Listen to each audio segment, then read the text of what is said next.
Hello and welcome to the 160th of a second photography podcast. I still struggle saying that even after all these episodes, and we must be on episode 109 at the moment. The Fuji X100V has come out. It came out some time ago. I was really excited. I was ready to buy one, and then I didn't buy one. I didn't want it. Now, I have a long history with the Fuji X100. I had the original X100 that I bought used, and I had it for a long time. I buy cameras, I use them, I sell them. Sometimes I lose a little bit of money on them. Sometimes I make money. Sometimes, and most often, I break even. Cost of using it is not much when you have it, when you buy it, and when you sell it, particularly if you buy it used and sell it again. So I didn't lose any money when I got rid of the X100, and I got rid of it because I felt it was a slow camera. The X100, the first one, was slow to focus, and I was using it for family snaps, and I wasn't getting any because by the time I'd focused, my children had moved. It was a slow camera. It was a nice camera. It was a trailblazer. It still is a trailblazer. 12 megapixel, RAW, nice optical viewfinder, nice hybrid viewfinder. Some really good things, but it just felt it was too slow, so I sold it. The X100S came out, I didn't care. The X100T came out, I didn't really care. The X100F came out, and I hired it to try it out, and it was a much better camera. By this point, I've started doing street photography. When I had the X100, I wasn't really doing street photography. Street photography is quite a recent thing for me. And you'll remember some time ago I talked about I bought the Ricoh GR.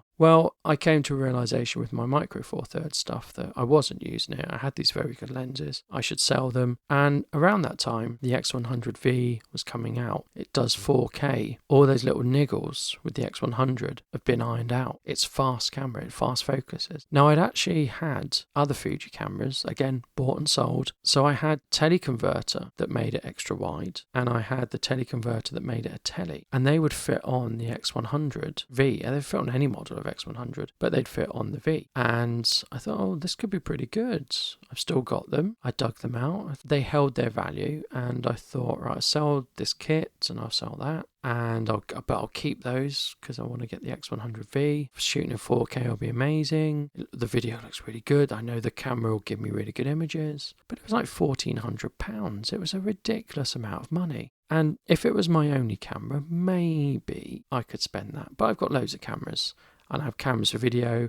I have a full frame 5D for Canon shooting, and I have loads of cameras. I can't spend £1,400 on another camera. And interestingly, the money I would have got from selling my kit that I decided I didn't want came to enough to buy a Ricoh GR3. And I thought, well, what am I going to use it? What am I going to use this new camera for that I'm going to get? I'm going to use it for street photography. So I got the Ricoh GR3. Yes, I could use both for street photography. Yes, the X100 is more versatile. But I went for the Ricoh GR3. And then there's no point keeping those teleconverters, so I sold those teleconverters for the X100. And a chap bought them off me on eBay, and he bought both of them. And I hope he's happy, but I don't know because he didn't leave feedback. So I got rid of them, and I don't regret the decision at all. I've absolutely loved using the GR3. GR3 is amazing. Slips in and out of my pocket. The X100V would not slip in and out of my pocket. It would still be slower. Getting it out, turning it on, getting focus, it'd still be slower than the Ricoh GR3. I've done the right thing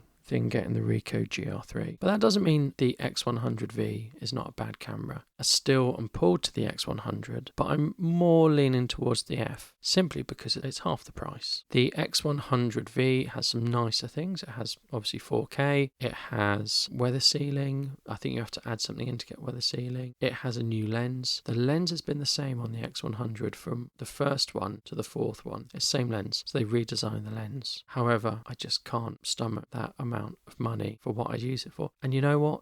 Even at the moment, I'm not doing any photography. I'm doing YouTube videos and podcasts, but I'm not doing any photography because I'm stuck inside in the lockdown. So who is the X100 for, particularly the X100V? Well, you could use it as a video camera, and it looks very good as a video camera, but you've only got the one lens. So probably it's not for videographers. And if you were a videographer and you wanted Fuji, who are now very good at video, you could get a interchangeable lens camera from Fuji and a lens or two for the same money. So it's not for videographers. It's not for anyone who wants to do zooming or change lenses or anything like that, because it's a 35mm equivalent. So it's for casual photographers. It's maybe for street photographers, depending on how you feel about it. It's for family snaps. Now, I would do a lot of that, but I would not do a lot of that for £1,400. And probably the most expensive camera I've ever bought is the GR3, but I didn't really pay for that because I traded things in, and that's how I see things. I wasn't going to sell them through eBay or that stuff. I wanted to trade in, and it allowed me to get the GR3. And I'd gone out and done loads of street food with it. Been an amazing camera. So as much as I want a Fuji X100V, I'm just never going to get one unless I win